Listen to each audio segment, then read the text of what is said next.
বক্তব্যের শুরুতেই মহান মুক্তিযুদ্ধে বিজিবির অপরিসীম সাহস ও আত্মত্যাগের কথা গভীর শ্রদ্ধা সঙ্গে স্মরণ করছি। আমি সশ্রদ্ধ চিত্তে স্মরণ করছি মহান মুক্তিযুদ্ধে সকল শহীদকে। একই সাথে আমি গভীর শ্রদ্ধা ও কৃতজ্ঞতার সাথে স্মরণ করছি জুলাই আগস্ট গণ অভ্যুত্থানে আত্মোৎসর্গকারী সকল শহীদকে, যাদের আত্মদানে উন্মোচিত হয়েছে শোষণ ও বৈষম্যহীন দেশ গড়ার নূতন পথ।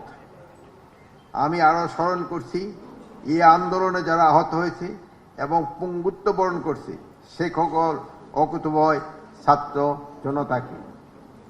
আমি বিশেষভাবে বিজিবিকে ধন্যবাদ জানাবো যে আপনারা এই জুলাই আগস্টে যে আহত হয়েছে তাদের অনেকেই আপনারা সুচিকিৎসার ব্যবস্থা করেছেন। এই জন্য আপনারা আমার ধন্যবাদ নেবেন এবং আপনারা এটা কিন্তু জাতি সবসময় আপনাদের এই যে কাজ এটা সবাই সবসময় স্মরণ রাখবে। আপনাকেই বলছি, ইন্স্যুরেন্স করলে সিটিতে সুরক্ষা পাবেন নিশ্চিত।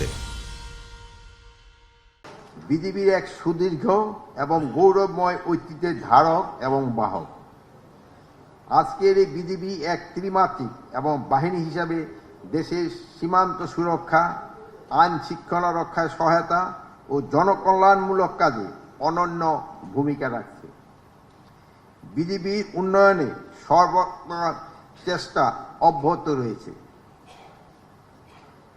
প্রিয় সহকর্মীবৃন্দ, জাতীয় স্বার্থকে সমুন্নত রেখে সীমান্তে অতন্ত্র প্রহরীর ন্যায় অত্যন্ত ন্যায়ানুগ পন্থায় নিষ্ঠার সাথে দায়িত্ব পালন করতে হবে।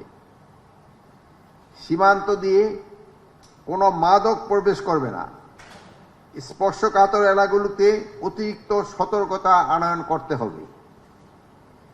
সীমান্ত দিয়েও অবৈধ পথে বিজিবির চক্ষু ফাঁকি দিয়ে দেশি কোনো পণ্য বিদেশে পাচার হবে না। যে সকল কর্মকর্তা কর্মচারী চোরাকারবারি ও মাদক পাচারীদের সহায়তা করে কিংবা সাহায্য করে তাদের বিরুদ্ধে কঠোর আইনানুগ ব্যবস্থা গ্রহণ করতে হবে।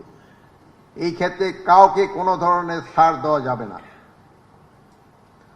অধীনস্থ কমান্ড এবং ট্রুপদের কল্যাণে সর্বদা খেয়াল রাখা এবং সজাগ ও সতর্ক থাকতে হবে। একটা জিনিস সবসময় খেয়াল রাখবেন, ডিসিপ্লিন, ট্রেনিং অ্যান্ড ওয়েলফেয়ার তিনটা কিন্তু সাইড বাই সাইড চলতে হবে। ট্রেনিং এর ক্ষেত্রে কোনো ধরনের যেমন কম্প্রোমাইজ করা যাবে না, ডিসিপ্লিনের ক্ষেত্রে সেই ধরনের কোনো ধরনের কম্প্রোমাইজ করা যাবে না এবং আন্ডার কমান্ডের ওয়েলফেয়ারের দিকে সবসময় খেয়াল রাখতে হবে। শুধু নিজের ওয়েলফেয়ারের দিকে খেয়াল রাখবেন না, আন্ডার কমান্ডের ওয়েলফেয়ারের দিকেও খেয়াল রাখতে হবে।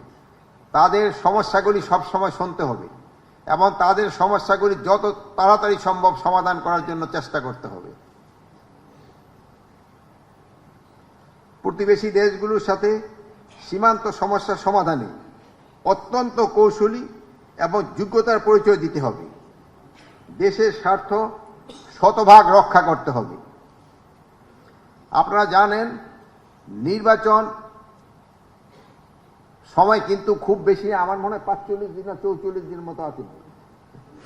এই নির্বাচন যেন সুস্থ, শান্তিপূর্ণ এবং ফেয়ার এবং উৎসবমুখর হয় সেই জন্য আপনাদের যত ধরনের প্রস্তুতি নিতে হবে, আপনার প্রশিক্ষণ নিতে হবে এবং এই নির্বাচনটা উৎসবমুখর করার আপনাদের কিন্তু একটা বড় দায়িত্ব এবং এটা আপনারা ভালোভাবে পালন করবেন এ আমি বিশ্বাস করি এবং আপনারা এই জাতিকে একটা গ্রহণযোগ্য নির্বাচন উপহার দিবেন এ আমার আশা।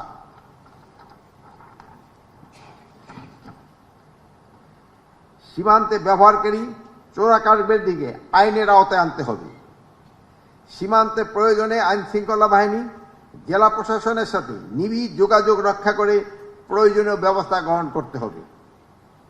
বাংলাদেশ থেকে কোনো অপরাধী, সন্ত্রাসী সীমান্ত দিয়ে পলায়ন করতে না পারায় সেই বিষয়ে আপনাদের কঠোর সতর্কতা অবলম্বন করতে হবে।